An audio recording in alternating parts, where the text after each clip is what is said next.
Hello, bug-sized friend. Have you ever wondered what it's like to be eaten alive by an entire colony of ants? No? Well, too bad. The dirt already decided your food. Chapter 1. Fire Ants. AKA, they were already on you. You just didn't notice yet.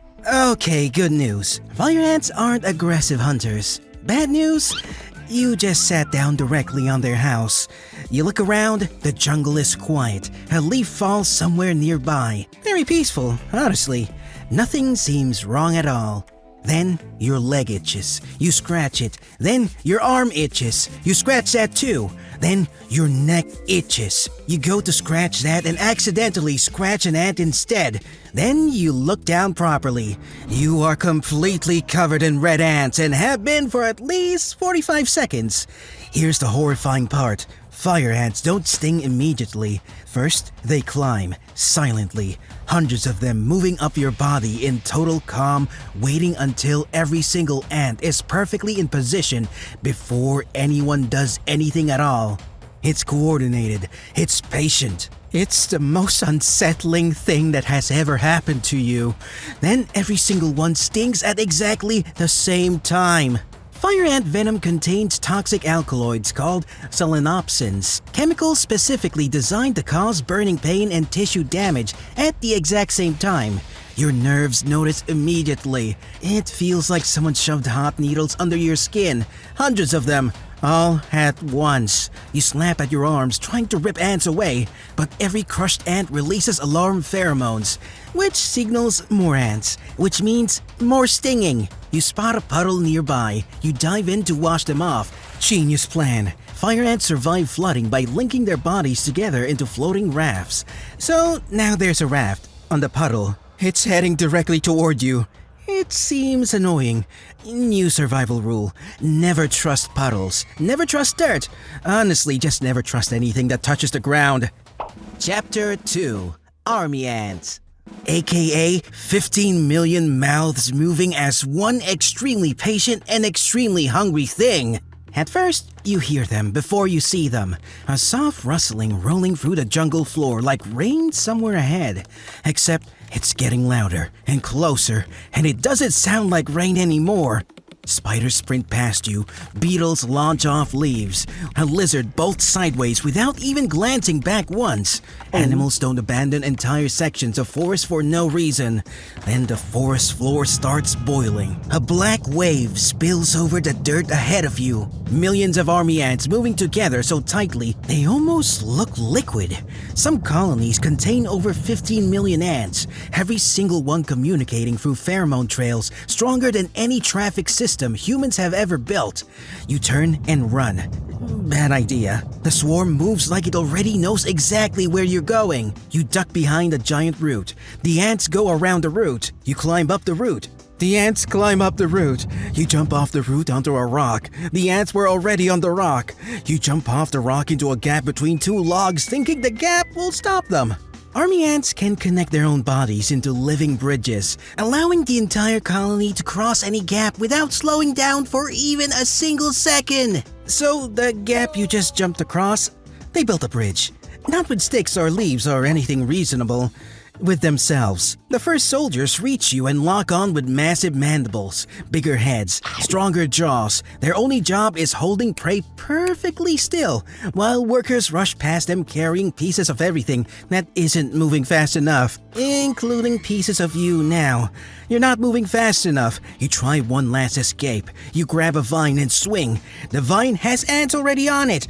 Of course it does. The colony isn't angry at you. It isn't trying to punish you. It's just efficient, which is somehow so much worse than being angry. Here's the terrifying thing about ant colonies. No king, no general, no ant yelling orders. Every movement happens through chemical and pure instinct. One scout marks you, another reinforces the trail. Seconds later, an entire wave changes direction simultaneously without anyone deciding anything. Scientists call this superorganism behavior. The whole colony acting like one single enormous living creature split across millions of tiny bodies.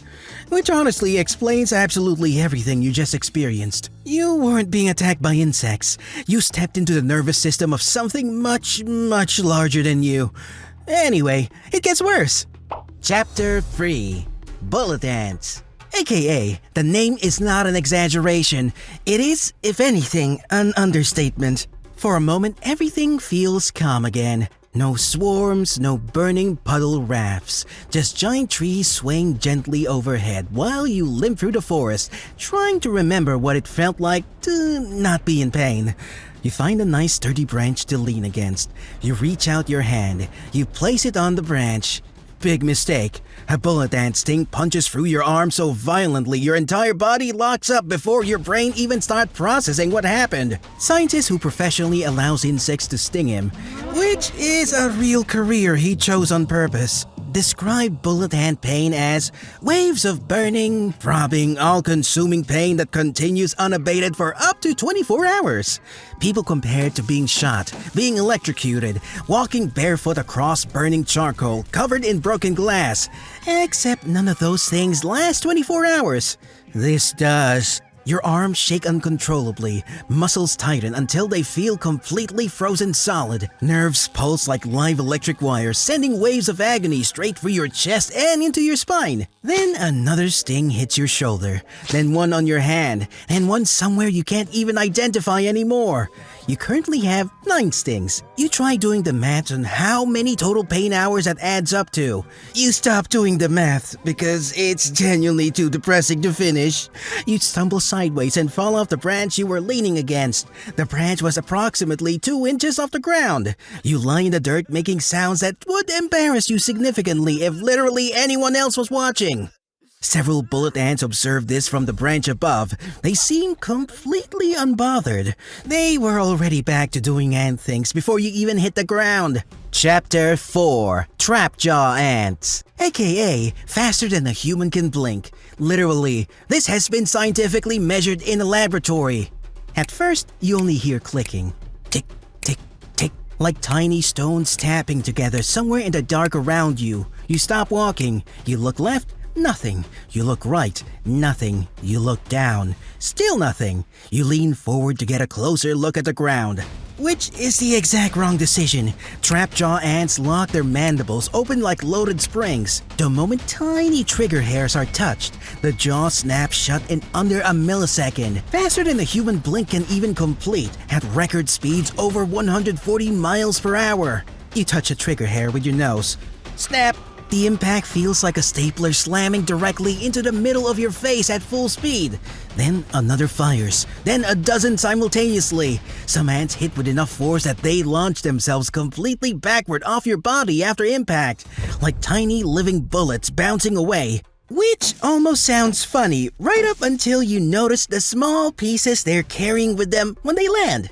You try shaking them off. Every movement gives them more surface area to latch onto. You try running again. You run directly into a spider web. The spider appears. Look at you, at the ants covering you. Look back at you. The spider leaves without making eye contact.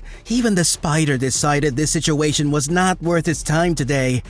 That is important information about how your day's going. The colony doesn't slow down while it processes you. It simply continues, automatically, like a biological machine that genuinely cannot stop itself, which is exactly what it is. And then, it's over. Not because the ants felt mercy, not because they were full.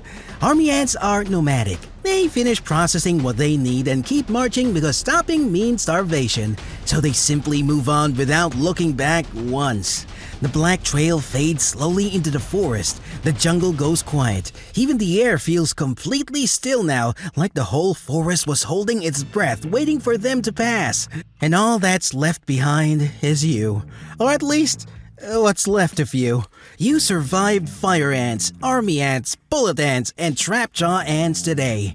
You made a puddle situation significantly worse. You got outsmarted by a living bridge 3 separate times. You fell off a 2-inch branch in front of witnesses. You leaned your face directly toward the clicking sounds. That last one was genuinely entirely on you. But hey, somewhere back in Section 2, a beetle ran away. That beetle is fine right now. That beetle made better decisions than you at every single point today. Be more like the beetle. Smash subscribe so we can put you through this again next time. And right as you start celebrating your survival, you notice something crawling out of your ear. It's a fire ant. It has friends. Fantastic. Now watch this next one, or else. See you next time.